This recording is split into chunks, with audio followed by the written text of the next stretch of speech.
Shalom warga kerajaan, Kingdom Daily Devotion hari ini diambil dari Yohanes pasal yang ke-15, ayat yang ke-9 sampai ayat yang ke-11. Judulnya adalah Tinggal di dalam Kasih Yesus. Seperti Bapa telah mengasihi aku, demikianlah juga aku telah mengasihi kamu. Tinggallah di dalam kasihku itu. Ini adalah sebuah ajakan untuk kita tinggal di dalam kasih Tuhan. Bahasa Yunani tinggal itu adalah meto, artinya continue to dwell. Ketika kita terima Yesus sebagai juru selamat, kita harusnya paham bahwa sebelum kita lahir pun di dalam dunia ini, Tuhan sudah terlebih dahulu mengasihi kita. Jadi ketika kita terima dia sebagai juru selamat, dia yang sudah mengasihi kita, dia yang sudah menghapus dosa kita, bahkan sebelum kita lahir, dia mengatakan, aku sudah mengasihi kamu. Itu sebabnya tinggal di dalam kasihku. Artinya apa? Berarti dengan iman, bukan dengan upaya kita.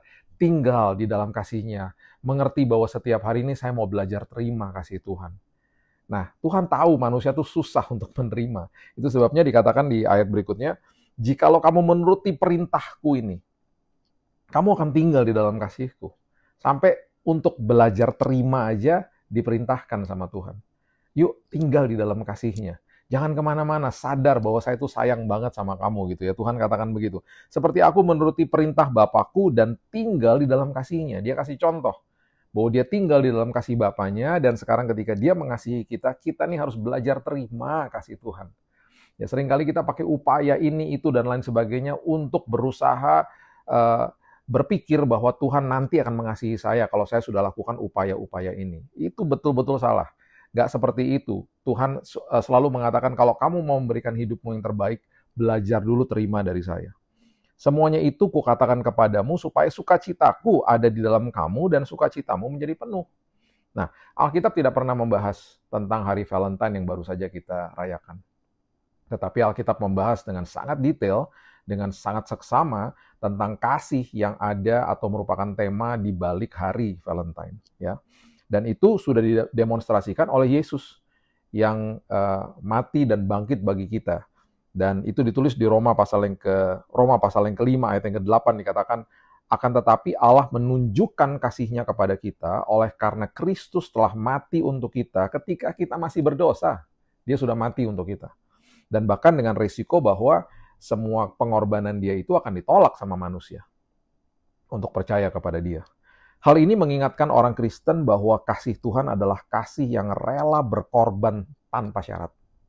Lebih besar daripada kasih manusia manapun. Ya. Alkitab juga menjelaskan bahwa kasih akan selalu mementingkan orang lain, bukan untuk kepentingan diri sendiri. 1 Korintus 13 ayat 4-7 merupakan definisi kasih yang luar biasa, dimulai dengan kasih itu sabar. Kasih itu murah hati, tidak cemburu, tidak memegahkan diri, tidak sombong, tidak melakukan yang tidak sopan, tidak mencari keuntungan diri sendiri, tidak pemarah, tidak menyimpan kesalahan orang lain. Ia tidak bersukacita karena ketidakadilan, tetapi bersukacita karena kebenaran.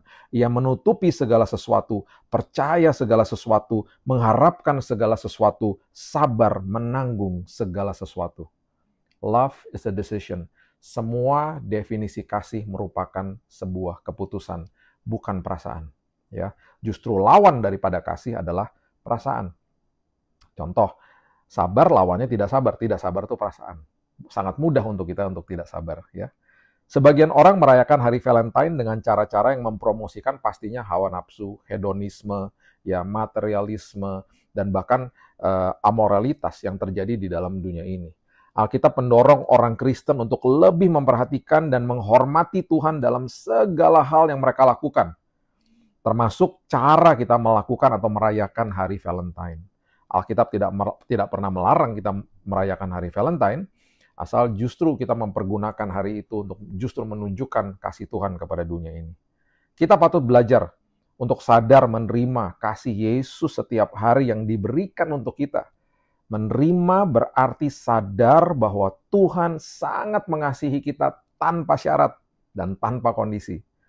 Kita hanya diminta untuk menerima kasih-Nya atas kita dengan iman. Ketika kita memiliki kasih Tuhan, hidup kita berubah. Alkitab mengatakan bahwa kita patut mengasihi sesama seperti Yesus mengasihi kita. Terlebih dahulu Yesus mengasihi kita, dengan itu kita mengasihi orang lain. Bukan berdasarkan kasih orang itu kepada kita, bukan. Itu sebabnya belajar dulu terima kasih dari Tuhan. Itu sebabnya pasti hidup kita bisa mengasihi orang lain. Karena sudah merasakan kasih Tuhan. Sudah menikmati dan mengalami kasih Tuhan. Mari kita terus tinggal di dalam kasih-Nya. Yohanes 15 ayat 9 tadi dengan jelas mengatakan hal itu. Jangan sampai kita tidak sadar bahwa Tuhan sangat mengasihi kita tanpa kondisi. Mari kita berdoa. Bapa yang baik, kami mengucap syukur buat hari yang indah ini. Terima kasih kami bisa mulai hari yang baru, dan setiap hari kasih karunia Tuhan baru bagi kami. Bahkan setiap hari Tuhan, kemurahan Tuhan, kasih karunia, kebaikan Tuhan sudah tersedia bagi kami hari ini. Bahkan kebaikan, kesembuhan, pemulihan, penyertaan Tuhan, perlindungan Tuhan sudah tersedia hari ini. Justru itu hari ini kami mau mulai hari yang baru ini dengan Tuhan. Dan kami percaya semua yang Tuhan sudah sediakan, kami sebagai anak-anak-Mu, kami sebagai ahli waris, kami sebagai orang-orang yang punya hak penuh atas semua janji Tuhan, kami akan menerimanya. Terima kasih Tuhan buat kasih-Mu. Ajari kami supaya kami tidak dibohongi iblis. Kami betul-betul belajar terima setiap hari. Tuhan gak pernah berseberangan sama kami, Tuhan sayang sama kami.